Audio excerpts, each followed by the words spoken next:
ಸೆರೆಮನೆಗೆ ಹಾಕಿ 3 ವರ್ಷದವರೆಗೆ ಸೆರೆಮನೆಗೆ ಇರ್ತಾರ.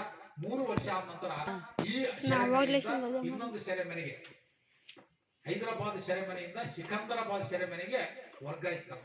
ವರ್ಗಾಯಿಸಿದಾಗ ಮಾರ್ಗ ಮಧ್ಯದಲ್ಲಿ ಏನಾಗ್ತದೆ ಅಂತಂದ್ರೆ ನಾಲ್ವಡಿ ವೆಂಕಟಪ್ಪ ನಾಯಕನ ಎಲ್ಲ ಚೈನನ್ನು ಹಾಕಿ ಆತನ ಕರ್ಕೊಂಡು ಹೋಗಾಡಿದಾಗ ಏನ್ ಮಾಡ್ತಾರ, ಈತನ ಹೀಗೆ ಬಿಟ್ಟರೆ ಸರಿ ಹೋಗಲ್ಲ ಅಂತ ಅಂಗಿಸಿ ಆತನ ಮಾತುಗಳು ಕೇಳಿ ಆದ್ರೂ ಕೂಡ ನಿನಗೆ ಬಿಡುತ್ತೇನೆ, ಕ್ಷಮಾಪಣೆ ಮಾಡು, ಬ್ರಿಟಿಷರ್ ಆ ಹೇಳ್ದಂಗೆ ನೀ ಕೇಳು ಅಂತ ಕೇಳ್ತಾರ.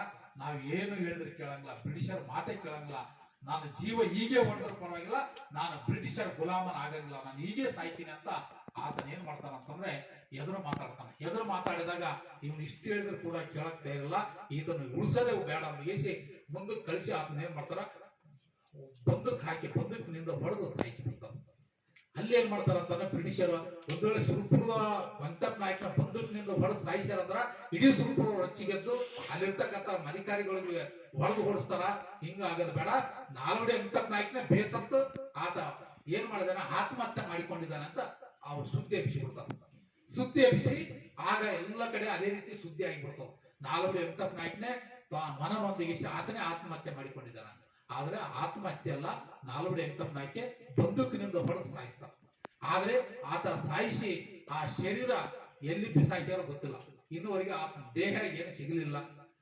ಆತನ ದೇಹ ಎಲ್ಲಿದೆ ಅಂತಂದ್ರ ಕೊನೆಗೆ ಅದೆಲ್ಲ ಸಂಶೋಧನೆ ಮಾಡಿದಾಗ ಹೈದರಾಬಾದ್ನ ಅಲ್ಲಿ ಒಂದು ಸಿಮಿಟ್ರಿ ಸಾಕಷ್ಟು ವಜ್ರ ವೈದ್ಯರ ಬಂಗಾರ ಬೆಳ್ಳಿ ಮತ್ತು ಸಾಕಷ್ಟು ಭೂಮಿಯನ್ನು ಹೊಂದಿರತಕ್ಕಂಥದ್ದು. ಇಡೀ ನಮ್ಮ ಭಾರತ ಇತಿಹಾಸದಲ್ಲಿ ಅತ್ಯಂತ ದಾನಿಗಳು ಯಾರಿದ್ದಾರೆ ಅಂದ್ರೆ ನಾಲ್ವಡಿ ವೆಂಕಟಪ್ಪ ನಾಯಕನ ಸುರಪುರ ಸಂಸ್ಥಾನದ ಅರಸರು. ಪ್ರತಿಯೊಬ್ಬರಿಗೂ ದಾನಗಳನ್ನು ಮಾಡಿದ್ದಾರೆ. ಪ್ರತಿಯೊಬ್ಬ ಸಂಗೊಳ್ಳಿ ರಾಯಣ್ಣ ಸೈನ್ಯವನ್ನು ಕೇಳಿಕೊಂಡು ಬರ್ತಾನೆ. ಈ ನಾಲ್ವಡಿ ವೆಂಕಟಪ್ಪ ನಾಯಕ ತಂದೆಯವರ ಮುತ್ತಜ್ಜನ ಆಗಿರ್ತಕ್ಕಂಥ ಮುಮ್ಮಡಿ ವೆಂಕಟಪ್ಪ ನಾಯಕ ಅಂತ ಇರ್ತಾರೆ. ಮುಮ್ಮಡಿ ವೆಂಕಟಪ್ಪ ನಾಯಕ ಅಲ್ಲಿ ಸಂಗೊಳ್ಳಿ ರಾಯಣ್ಣ ಬಂದಾಗ ಸಂಗೊಳ್ಳಿ ರಾಯಣ್ಣ ನನಗೆ ಸೈನ್ಯವನ್ನು ಕೊಡಬೇಕು, ನಾನು ಬ್ರಿಟಿಷರ ವಿರುದ್ಧ ಹೋರಾಟ ಮಾಡ್ತೇನೆ ಅಂತ ಬಂದು ಕೇಳಿದಾಗ ಆಗ ಸಂಗೊಳ್ಳಿ ರಾಯಣ್ಣ ಏನ್ ಹೇಳ್ತಾನಂತಂದ್ರೆ ಕೊಡ್ರಿ ಅಂತಂದ. ಆದ್ರೆ ನಾನು ಹಾಗೆ ಕೊಡಂಗಿಲ್ಲ, ನಿನ್ನ ಪರಾಕ್ರಮ ನೋಡ್ಬೇಕಲ್ಲ ಅಂತ ಕೇಳ್ತಾನ ಸುರಪುರದ ಅರಸರು. ನಾನು ಕೂಡ ಪರಾಕ್ರಮ ಅಂದ್ರೆ ನೀನು ಏನ್ ಮಾಡ್ಬೇಕು ಹೇಳೋ, ಪರಾಕ್ರಮ ಮಾಡ್ತೀವಿ ಅಂದಾಗ ನಾನು ಕುಸ್ತಿ ಪಟ್ಟಿದ್ದೀನಿ, ನಿಮ್ಮ ಕುಸ್ತಿ ಜಟ್ಟಿಗಳಿದ್ದಾರಲ್ಲ ಕುಸ್ತಿಪಟುಗಳಿದ್ದಾರಲ್ಲ ನನ್ನ ಜೊತೆ ಕುಸ್ತಿ ಆಡಕ್ ಬಿಡಿ, ನಿಮ್ಮ ಕುಸ್ತಿಪಟುಗಳನ್ನು ಸೋಲಿಸಿದಾಗ ಮಾತ್ರ ನಿಮ್ಮ ಸೈನ್ಯವನ್ನು ಕೊಡಿ ಅಂತ ಕೇಳ್ತಾನ. ಹಾಗೆ ಏನ್ ಮಾಡ್ತಾರ, ಸುರಪುರದ ಅರಮನೆಯ ಆವರಣದಲ್ಲಿ ಒಂದು ಕುಸ್ತಿಪಟುವನ್ನು ಏರ್ಪಡಿಸ್ತಾನೆ. ಕುಸ್ತಿಪಟುವನ್ನು ಏರ್ಪಡಿಸಿದಾಗ ಆ ಕುಸ್ತಿಪಟ್ಟಿನಲ್ಲಿ ಸುರಪುರದ ಎಲ್ಲಾ ಕುಸ್ತಿಪಟುಗಳು ಸೋತು ಬಿಡ್ತಾರ. ಸಂಗೊಳ್ಳಿ ರಾಯಣ್ಣ ಗೆಲ್ತಾರ. ಗೆದ್ದಳೆದಾಗ ಆಗ ಶಾಬಾಷ್ ವೀರ, ನಿನ್ನಂತ ಪರಾಕ್ರಮಿ ನಾನು ನೋಡಿಲ್ಲ, ಎಂತ ಅದ್ಭುತವಾಗಿರ್ತಕ್ಕಂಥ ವೀರನಿಸಿ, ನೀನು ಬ್ರಿಟಿಷರ ವಿರುದ್ಧ ಹೋರಾಟ ಮಾಡಲು ನಿನಗೆ ಎಷ್ಟು ಸೈನ್ಯ ಬೇಕು ಕೇಳು ನಾ ಕೊಡ್ತಾ ಅಂದಾಗ ಆಗ 300 ಜನ ಬೇಡ ಸೈನಿಕರು. ಬೇಡ ಸೈನಿಕರು ಅಂದ್ರೆ ಅವರು ಎಲ್ಲಾ ವಿದ್ಯೆಯಲ್ಲಿ ಪಾರಂಗತರು. ದೊಣ್ಣೆ ಕತ್ತಿ ದೊಣ್ಣೆ ವರಸೆ ಎಲ್ಲ ವಿದ್ಯೆಯನ್ನು ಪಾರಂಗತರಾಗಿರ್ತಕ್ಕಂಥ ಸೈನ್ಯವನ್ನು 300 ಜನ ಬೇಡರ ಪಡೆಯನ್ನು ಸಂಗೊಳ್ಳಿ ರಾಯಣ್ಣ ಜೊತೆ ಕಳಿಸ್ತಾರೆ. ಇದು ಸುರಪುರದ ಇತಿಹಾಸ. ಸಾಕಷ್ಟು ಬಹಳಷ್ಟು ಬೇರೆ ಬೇರೆ ಅದ. ಮತ್ತು ಕೃಷ್ಣಾ ನದಿ ಹರಿತಾ ಇರ್ತದೆ. ಕೃಷ್ಣಾ ನದಿಯನ್ನು ನಾನು ಹೇಳಿದಂಗೆ ಒಳಿಸ್ಬೇಕಾದ, ಹಿಂಗ ಒಳಬೇಕು.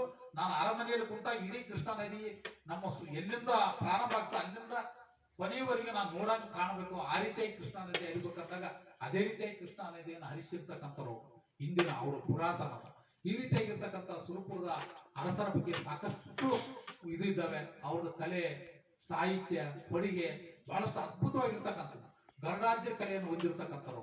ಗರುಡಾದ್ರಿಯಲ್ಲಿ ಹಲವಾರು ಚಿತ್ರಗಳನ್ನು ಬರೆದಿದ್ದಾರೆ ಮತ್ತು ಹಲವಾರು ಶಾಸನಗಳು ಸಿಕ್ಕಿದ್ದಾವೆ ಸುರಪುರದ.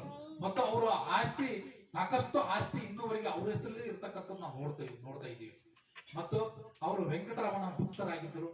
ತಿರುಪತಿಯ ವೆಂಕಟರಮಣ ಭಕ್ತರಾಗಿದ್ದು ತಿರುಪತಿನೇ ಅವರು ಮನೆಗೆ ಕಲಿಸಿಕೊಂಡು ತಿರುಪತಿ ದೇವಸ್ಥಾನ ಅವರು ಅಲ್ಲೇ ನಿರ್ಮಾಣ ಮಾಡಿದ್ದಾರೆ. ಅದು ವೇಣುಗೋಪಾಲ ಸ್ವಾಮಿ ದೇವಸ್ಥಾನ ಅಂತಿದೆ. ಆ ವೇಣುಗೋಪಾಲ ದೇವಸ್ಥಾನ ಕಟ್ಟಿದ್ದಾರೆ ಅಂದ್ರೆ ಒಂದೇ ಕಲ್ಲಿನಲ್ಲಿ ಕಟ್ಟಿರ್ತಕ್ಕಂಥದ್ದು. ಒಂದೇ ಕಲ್ಲು ದೊಡ್ಡ ಹಾಸು ಬಂಡಿಯಲ್ಲಿ ಹೊಡೆದು ಅದರಲ್ಲೇ ಕಂಬಗಳ ಮಾಡಿದ್ದಾರೆ, ಅದರಲ್ಲೇ ಎಲ್ಲ ಮಾಡಿದ್ದಾರೆ. ಆ ರೀತಿಯಾಗಿರ್ತಕ್ಕಂಥ ಒಂದು ವೇಣುಗೋಪಾಲ ಸ್ವಾಮಿ ದೇವಸ್ಥಾನ ಅರಮನೆಯ ಹಿಂದುಗಡೆನೆ ಕಟ್ಟಿದ್ದಾರೆ. ಇಷ್ಟೆಲ್ಲ ಸುರಪುರದ ಅರಸರ ಬಗ್ಗೆ ಇನ್ನು ಸಾಕಷ್ಟು ನೀವು ನೋಡ್ಬೋದು. ಸುರಪುರ ಸಂಸ್ಥಾನ ಅಂತ ಹೊಡೆದ್ರೆ ಗೂಗಲ್ ನಲ್ಲಿ ಯೂಟ್ಯೂಬ್ ನಲ್ಲಿ ಸಿಗ್ತದೆ. ಅದ್ರ ಬಗ್ಗೆ ಮಾಹಿತಿಯನ್ನು ತಿಳ್ಕೋಬಹುದು. ಇಷ್ಟು ನಮ್ಮ ಸುರಪುರದ ಇತಿಹಾಸದ ಬಗ್ಗೆ ಸಾಕಷ್ಟು ಇದ್ರೂ ಕೂಡ ಸಂಕ್ಷಿಪ್ತ ರೂಪದಲ್ಲಿ ಇಷ್ಟನ್ನು ಹೇಳಿ ನನ್ನ ಕಥಾವಧಿಯನ್ನು ಮುಗಿಸ್ತೇನೆ.